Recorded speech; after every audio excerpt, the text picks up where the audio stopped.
Currently we've got quite a few things. We're kind of formed a state cloud service, leveraging virtual machines and data centers that are kind of state of the art. A lot easier to stand stuff up, so I guess a better platform for those agencies that are serving the citizens.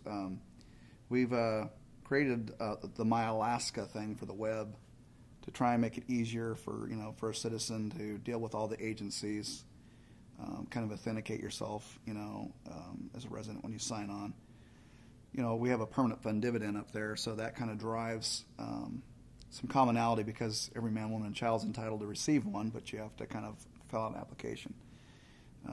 So it's trying to find ways to converge those services with all the others that residents would need or constituents. So, for example, your motor vehicles, getting your driver's license, registration for your car, your IDs versus maybe fish and game, your fishing licenses. So making it easier for a resident to, kind of have a My Alaska portal to log into and then be able to register to vote or whatever you want to do, those kind of things. So that's what we're currently doing. Of course, our mindset's focusing more towards, getting some more like e-government and those kind of apps that we could use and leverage for, the resident to be able to do things from a mobile device and make it easier. Trends, that's kind of some of the trends. Cloud services is something that's a big issue, so we kind of have a private state cloud that we've created, getting some of the agencies that come on board, movement towards doing that, showing some efficiencies by doing it. Looking at weighing out the difference between what we host and actually do in-house versus what we kind of get out of the business of doing with the cloud services coming on the way they are. So like, for example, our email, which we had consolidated quite a while back, but now looking towards ways that maybe we could outsource that to like an Office 365 kind of a platform. Also, it seems to me that a lot of the residents are looking more for those kind of apps that can help them to interact with government easier. Pardon me. So, and I think the other thing I would say as far as trends would be trying to do, more of a federated data model with all the agencies having their databases, kind of have more of an open source way and building an architecture that would be more of like an enterprise bus, make it easier for as a state us to stand stuff up and kind of find the commonalities rather than why we're different, state agencies. So that's kind of some of the trends that I'm seeing. There's probably others that I can't think of right now. Well, we have quite a few challenges. One is the fact that we're not completely centralized. Started down that path, I think that it's ways of getting upper executives to understand how that we can leverage and show the value of technology, but do it for a lot less money.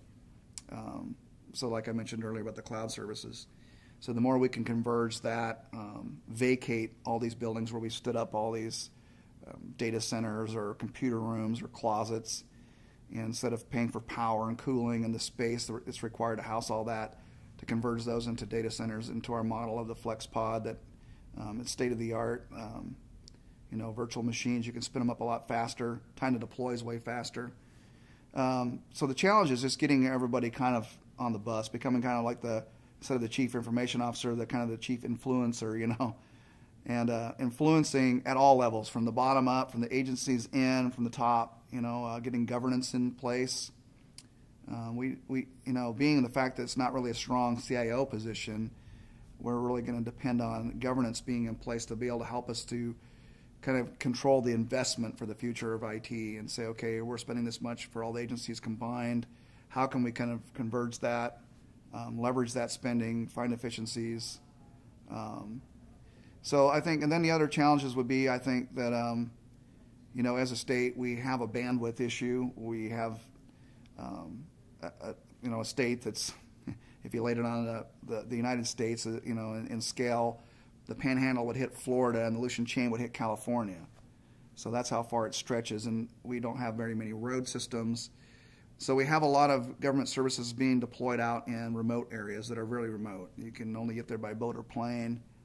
Transportation in the winter, snow machines, four-wheelers to get out, some of them, and in the summer, boats up the rivers when they're not froze.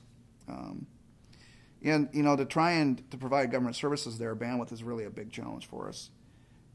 There's not terrestrial out there, so we have to depend on satellite.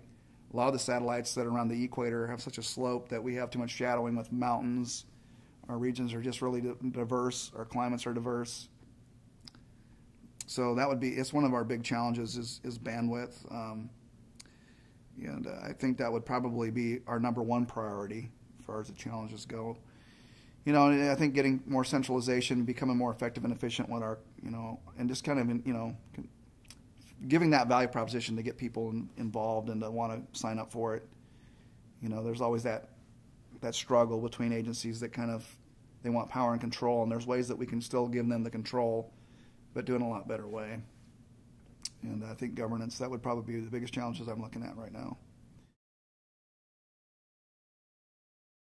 So I'm putting together a strategy plan for IT that I'm hoping, in working with all the technology managers from the agencies, trying to represent their voice up to governance, and to put together a strategy, a forward-thinking plan that we really have been kind of more of in a reactive mode.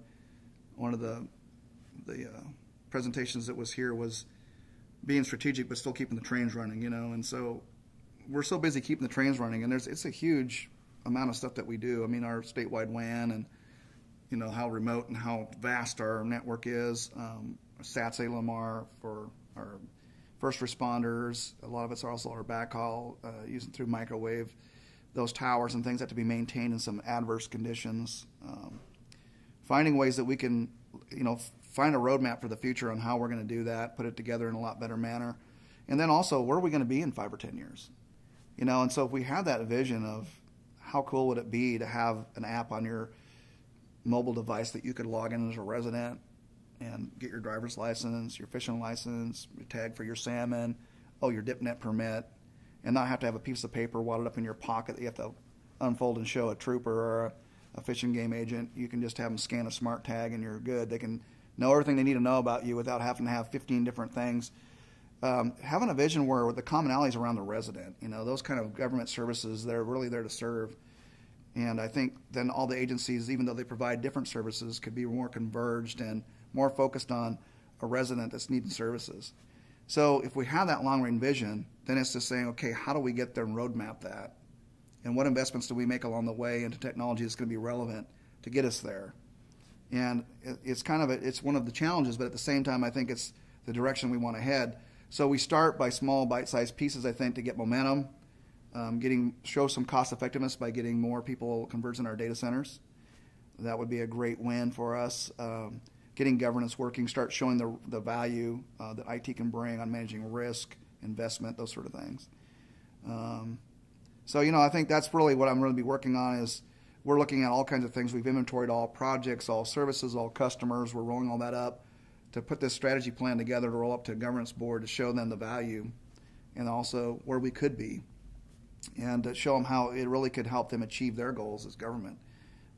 You know, the governor's 5-year plan and things that he wants to do with education and everything else to show them how technology can really help them leverage to get there, and in hopes that maybe that the value of IT really could earn its keep there, you know, and show them how we can help them achieve the goals of government. I mean, what can you do anymore these days without technology? You can't make a phone call, you can't, you know, email, everything, your phones, communication, everything's happening by technology. All of our government programs, it's all underpinned by technology. And so sometimes I think, you know, even though business drives what technology does, at the end of the day, technology can help the business understand what can be there. Because sometimes they don't even know that it's possible to be able to do something as a service for a resident until you can kind of have that voice at the table and say, look, what would it be like in your plan if we could achieve this? And, you know, so I think that would be the value. That's the kind of the go-forward picture. And kind of excited about it. Looking forward to seeing how we can make progress. We've made some great movement already, but looking forward to seeing it kind of go to a vision that I have for bringing better services to the state of Alaska.